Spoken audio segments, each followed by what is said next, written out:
our attack thoughts are attacking our invulnerability. Above all else, me and you want to see. Above all else, me and you want to see differently. God is in everything we see. God is in everything we see because God is in our mind.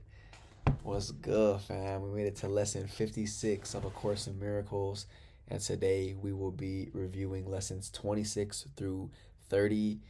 And welcome back. Let's dive straight in because I know yesterday we had a pretty long conversation, so we're going to dive straight in today.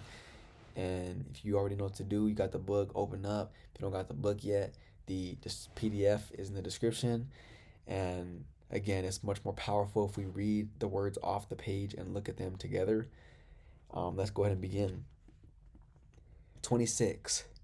My attack thoughts are attacking my invulnerability. How can I know who I am when I see myself as under constant attack? Pain, illness, loss, age, and death seem to threaten me. All my hopes and wishes and plans appear to be at the mercy of a world I cannot control. Yet perfect security and complete fulfillment are my inheritance. I have tried to give my inheritance away in exchange for the world I see, but God has kept my inheritance safe for me. My own real thoughts will teach me what it is. Me and you have inherited perfect love, peace, joy, happiness is our function, and all the fears of this world that we perceive are not really there. Me and you have learned all the fears of this world when we were really young because that's what everyone else is teaching by the way they walk, talk, act, think, speak, and feel. Remember, they are not alone in experiencing the effects of their seeing. So they're walking around this world like chickens with their heads cut off, fearful because they see a world that is not really there, that they have made in their mind, and they're perceiving through the tints of the ego, and they are teaching that because we're all teaching all the time, no matter what, no exceptions. Right now, I'm teaching you. Even if my mouth was closed and I wasn't speaking at all, I would be teaching because at every single moment, every single one of us is emitting vibrations. We are all emitting our thoughts at all points in time. Everything that we just read just now is something that is really not consciously aware to us. We're not really aware of it, and we wouldn't even use those words to describe. We wouldn't even see ourselves as being underneath attack, but that's what's happening whenever you have any fearful thoughts. You are attacking yourself because those thoughts are so foreign to who you are. They're so foreign to who I am, and whenever I, love and light, am perceiving any type of fear, it is because I am the perceiver, which must mean that I am perceiving something that is not there because everything that I see is love and light. But I can't see love and light in any instant that I make an image to cover up what God would have be there. Meaning, remember, nothing we see means everything. We have given everything we see all the meaning it has for us. So everything I see right now with my physical eyes, whether that's this mic right there, the studio foam, the curtains, this shirt, this chain, it is what God would have it be. But in most cases, we make image in our minds and we are thinking things about this stuff of this world that are causing us worry or doubt or fear, or we feel like we're lacking something when really me and you are perfect, and our attack thoughts are attacking our invulnerability, meaning me and you are invulnerable. Light cannot be diminished, cannot be harmed, cannot be obscured. It just is, and it's always expanding, and that's who me and you are. So we are invulnerable, but our attack thoughts that we believe in is what is causing those to feel real, like reality. So while we are babies, is running around in fear, and they are speaking, walking, talking, acting, feeling all of that fear as if it was really there because they believe what they value, and they value fear because they believe it's protecting themselves. And again, it's all happening unknowingly. They don't know they're doing this. They wouldn't even call it that because they are on a level that is way beneath the level of awareness. So they just think that this is what life is: worried, doubt, fearful, lackful, but it's only the world that they created for themselves, and they can't really create what God did not create. Therefore, they made an image that is not really there. We learned that as children, and that's what exactly me and you are doing right now. But because me and you are here together, aware of the truth of this world and what's going on, and the truth of who we are no longer under control of we are no longer under control of anything, because we are taking back our control, and we are choosing to be willing to see the real world. And I promise, whenever we see the real world, everything works out perfectly. And whenever we're not seeing the real world, it may appear like things are not going in our favor, when really everything's always going in our favor, but we're just not able to see that at any given moment in time, whenever we make images on our mind and project them over what God would have everything in this world be, what it really is. Above all else, I want to see. 27. Recognizing that what I see reflects what I think I am, I realize that vision is my greatest need. The world I see attests to the fearful nature of the self-image I have made, aka the ego. If I would remember who I am, it is essential that I let this image of myself go, as it is replaced by truth. Vision will surely be given me, and with the vision, I will look upon the world and on myself with charity and love. Now, the Course uses the two words in direct opposition: you're seeing and vision. Vision is whenever you are seeing from the standpoint of who you really are, which is love and light. You are seeing the real world, you have vision, you are one with knowledge, and you are perceiving correctly. Now, whenever it uses the word seeing, not referring to vision, it is because you are seeing something that is not there. So if I think I see a fearful world doesn't exist, because God, the creator that everything originated from, me, you, and everything we see, the source of all that is love and light. And whenever I believe I see a fearful world that God did not create, would I really be able to call that seeing? Wouldn't hallucination be a better word for what's taking place at that moment in time, which is me believing I see something that is not really there? And we don't know this. Again, it's important to say that although these words may sound nice, or they may sound crazy or whatever, all of this is happening beneath our level of awareness, which is why whenever you have vision and you are on a higher level than where you are previously, you can see where and why you made all the mistakes and errors that you made in the past. But while you were in that moment in time, you couldn't take action from a place that you were not at. Meaning, at that moment in time, whenever you made a so-called mistake, you were doing the best you could at that moment in time with the knowledge you had at that moment in time. But now that you have become a new and improved and evolved version, you look back at what you've done in the past, and you see that you wouldn't have made that decision from this state of mind, because you are the overseer. You overlook now who you used to be, and you can see from a bird's eye view that you were not in your right mind at that time, or else you wouldn't have made that decision. And that's kind of what's happening now. You always have to constantly consider, am I in a state of alignment right now where choosing this thing that I'm about to decide on would be a good idea? Or am I making this decision out of the ego? Am I feeling like I'm making this decision out of lack? And we could apply that to our lives in any situation. But remember that you are always going to yield yourself results on the vibrational frequency you took the action from. From the state of mind you take action from, that's the same level you're going to receive results from. You can't receive anything else. So although you feel like you're working hard and you're taking action from that lackful state of mind, and you receive results in your life, remember, it's the form that may change. The result may look like a different form than what you're currently getting, but you took it out of lack, meaning you're only going to perceive the lack in the result you got, and it's not going to be enough.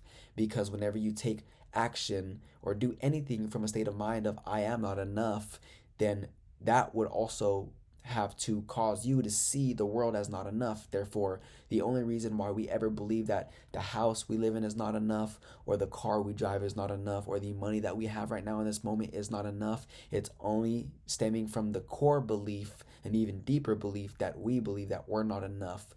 But me and you are one with and a part of and an extension of all that is pure positive source energy, who can be lacking nothing. So the fact that I see this world that I'm living in and think that I'm not enough and I need to do something in order to make it enough is me not having real vision. I am seeing something that is not there, aka hallucinating. I am seeing an illusion because I, who is enough and all that is and whole, am perceiving myself as divided and and not whole and split and separate until I get that thing out there that will make me whole, and nothing out there is going to fix that void that I have made in my own perception. It is only a miracle, aka a healing perception, healing of my perception, that will cause me to have true vision. That is what me and you have right now. We are seeing the world as it really is with true vision,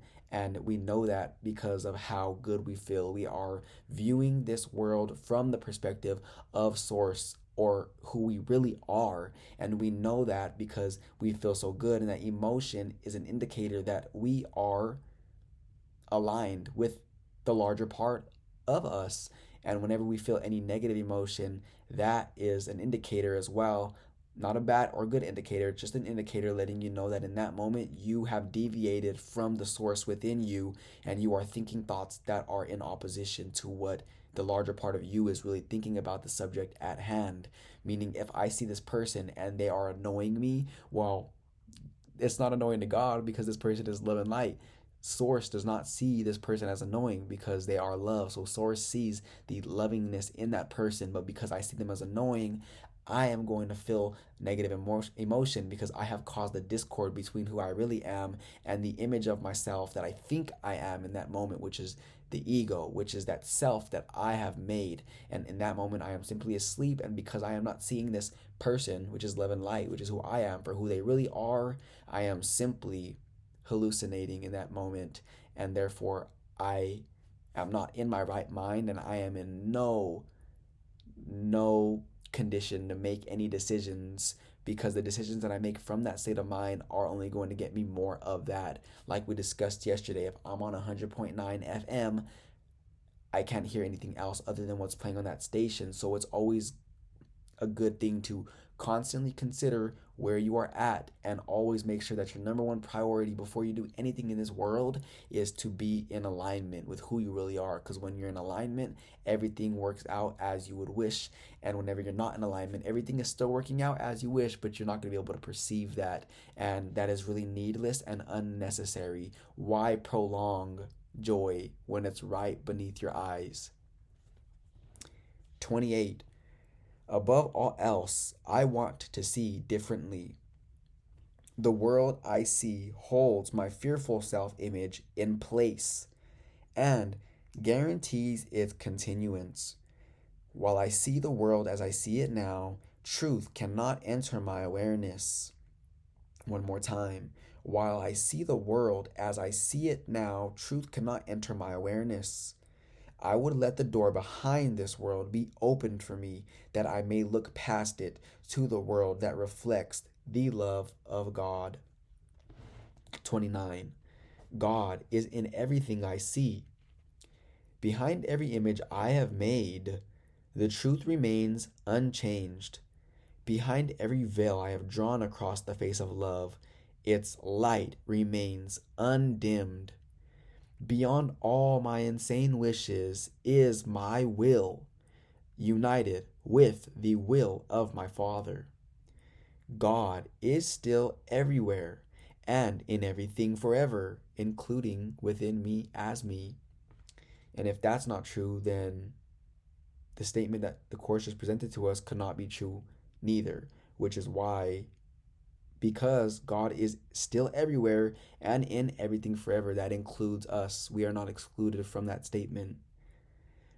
And we who are part of Him will yet look past all appearances and recognize the truth beyond all of them. Truth is truth, changeless, unalterable, eternal, and it is here and now and cannot not be here. So, whenever we are not seeing truth, whenever we do not have true vision, it is only because we see the world of our making. And that is why we have been affirming to ourselves with 28, above all else, I want to see differently. 27, above all else, I want to see. Because saying those statements, first of all, what it does is it's implying to yourself that you are not seeing already, which is true because most of the world is not seeing at all. Would you really call seeing fear seeing? It's hallucinating because fear does not exist, only love does. So whenever we're perceiving anything from the lens of fear, we are projecting it out there. And then the insane part is that we think the fear is out there when we are just projecting it all out there. Our perception is more important than what's really going on. Remember, somewhere in the course, in the lessons, it states it's not so much about what you see, but how you see it, your perspective of it. So, me and you could be looking at this situation that's happening right in front of our eyes. And because I see a fearful world in my mind, because I believe some form of lack exists within me,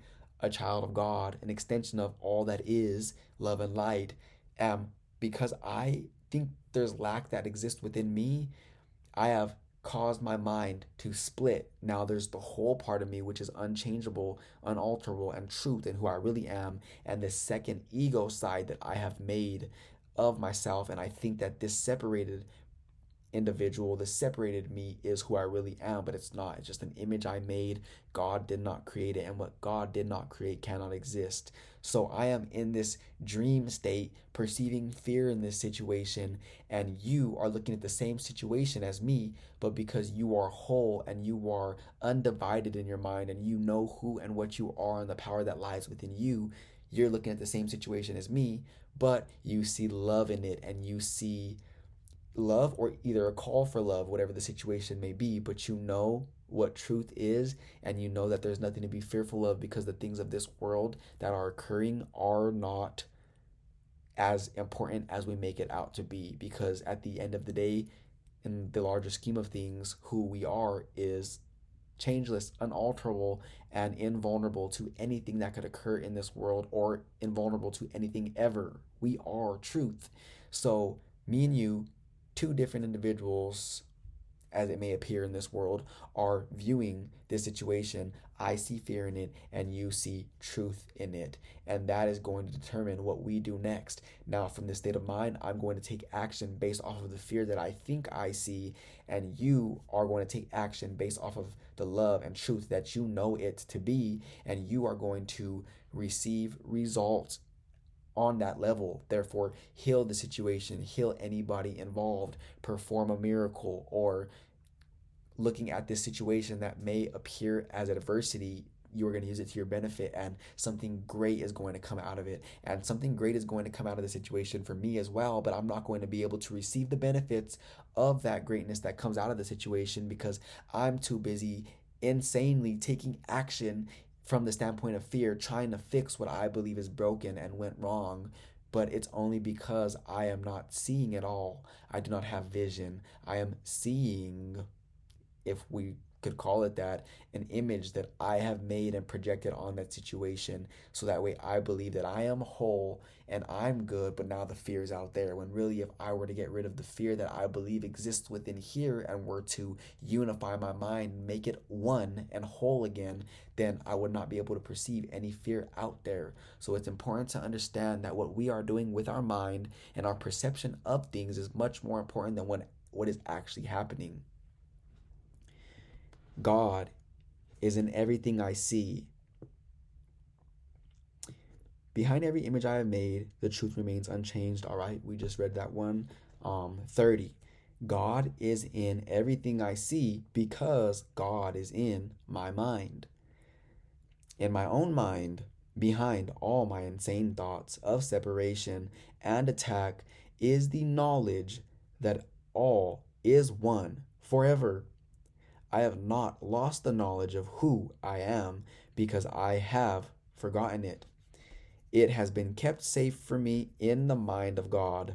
One more time. I have not lost the knowledge of who I am because I have forgotten it. It has been kept safe for me in the mind of God, who has not left his thoughts. Anybody in this world is safe. They are secure, although they may not be able to perceive it in that moment. They have not lost that knowledge of who they are because they have not forgotten it. It's safe in the mind of God, which is who they are an extension of. So although they believe they see something other than love, it is only in that moment that they are sleeping, they are in a dream, they are not awake in the dream, and they believe that something is going on that is not love, when really if they were to wake up and see the world with true knowledge and perception and vision, they would feel peace and love wherever they go. And that is possible. And that is what me and you are learning to maintain at all moments in time. Because although we may feel that right now, we can be honest with one another that whenever we turn this off and we go about our days, we get caught up and preoccupied with the past and what happened back there. And we see the fear of this world because we are not so accustomed to doing what we're doing right now. We are building that highway that we keep mentioning in our minds, making it easier and easier and easier to drive along this path. And soon we will be united and whole, and we will see little to no fear that we used to see before. Or when we do, we'll wake right up instantly because we see it for what it really is, which is nothing. And I, who am among them, am one with them and one with him. And that is the end of lesson 56. Let's go ahead and do this lesson together. Let's make sure that our mind is preoccupied with the thoughts of this lesson today and embed these ideas in our mind so that way whenever we do fall asleep, we can be aware, first of all, and then we can pull out one of the tools from our tool belt, aka these lessons and these ideas and intentions, and we can give our attention to these intentions. We can give our attention to these ideas whenever we are asleep, and we can use those to pull ourselves out of the hole that we have made for ourselves and reawaken back up. Remember, we are the ones who dig the hole for ourselves. Right now, we are in this state of enlightenment, one here together. Whenever we go our separate ways today, it may something out there in this world that we still have emotional charges to will cause us to fall back asleep, and we won't even be aware of it most of the time. And that is us digging a hole for ourselves, going deeper and deeper and deeper down, depending on how much we let that situation control where our attention goes. But once we catch it, let's just say the ground's up here and we dug a hole this deep and we're down here now. Once we're down here and we become aware, instead of pondering the idea that we messed up and continue to go more down because now we feel guilty about not doing our best to stay woke, instead of beating ourselves up for not staying awake, just stop where you're at and release resistance by quieting your mind and thinking of one of these ideas and pondering that for a little bit so that way it gains some momentum, and then you start to dig yourself all the way up and climb out of that hole that you made for yourself. It's much easier to do that the moment you catch yourself falling asleep rather than digging a deep hole and then having to crawl yourself out of a deeper hole when you could have caught it early on and hopped right out before that negative emotion gained so much momentum. And another way of putting that is the longer you focus on anything, whether it's good or bad, whether it's wanted or unwanted, you are going to amass more of what you are thinking of, because that's how the laws of this universe operate.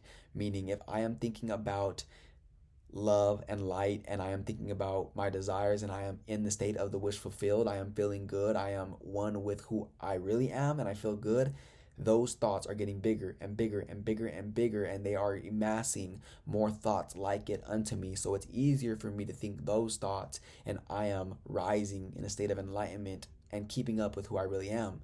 But if I'm giving thoughts to anything that makes me feel worried, doubt, or fear, and I know when I feel any emotions that are so-called negative emotions, it is an indicator letting me know that I am giving thought in deviation to who I really am, the larger part of me, source energy. And when I catch that early, whenever I'm feeling bored or whenever I'm feeling irritated, it's going to be much easier to turn back around and begin going up because I haven't gained too much momentum on the thoughts of lack yet. But if I am not aware and I don't catch that, I get from boredom to irritation to worry to anger to doubt, fear, jealousy, depression, powerlessness. And now I'm all the way down there just chilling on those lower emotions, deeper in the hole. And now it's going to be much harder from the place of powerlessness and anger and envy to pull myself up out of the hole than it would be to pull myself up out of the hole whenever I'm feeling bored. So boredom kills. Whenever you are feeling bored, that's a sign I need to preoccupy my mind with something that is going to entertain me in a way that I am one with who I really am. Either I create something in this world or think thoughts of love or light or happiness or joy and do whatever it is in this world that makes me feel that way. Because whenever I am bored, from there's the tipping point from the upward spiral emotions, if you will. Boredom is the center point, so to speak, and then it starts going downhill from there. You have to be very much of a finely tuned instrument to understand how you are feeling at every moment in time.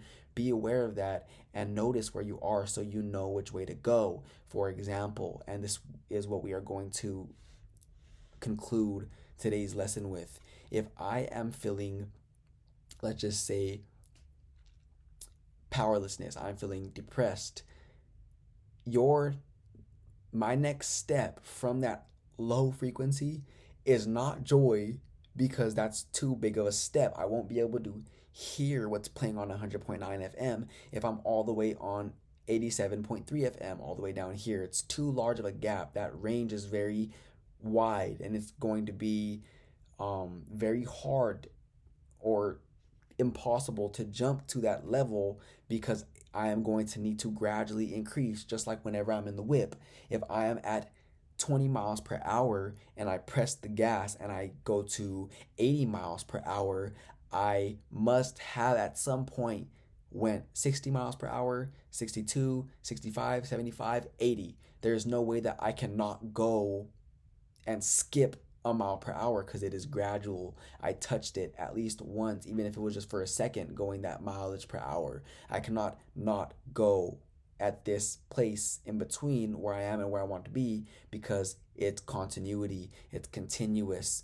Meaning, if I am depressed and I am feeling powerlessness, I must go up the scale gradually, meaning it would be better for me to deliberately indulge in emotions and thoughts that make me feel angry, because whenever you feel angry, that is a step up from feeling powerlessness, because whenever you're angry, at least you feel like you have some power, and then you go up from there. Feel irritated from anger, go up to irritation, and then up to boredom, and then up to hopefulness, and then happiness.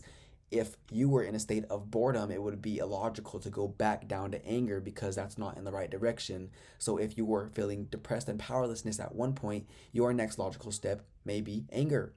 But if you are feeling bored or irritated, feeling anger would actually be moving in the opposite direction. And everyone is looking for guidance outside of themselves, trying to figure out what to do and what action to take and all these things of this world, when really the only guidance and the best guidance that you have is within, and you're the only person who knows how you feel at any given moment in time. And that emotional guidance system is there for a reason.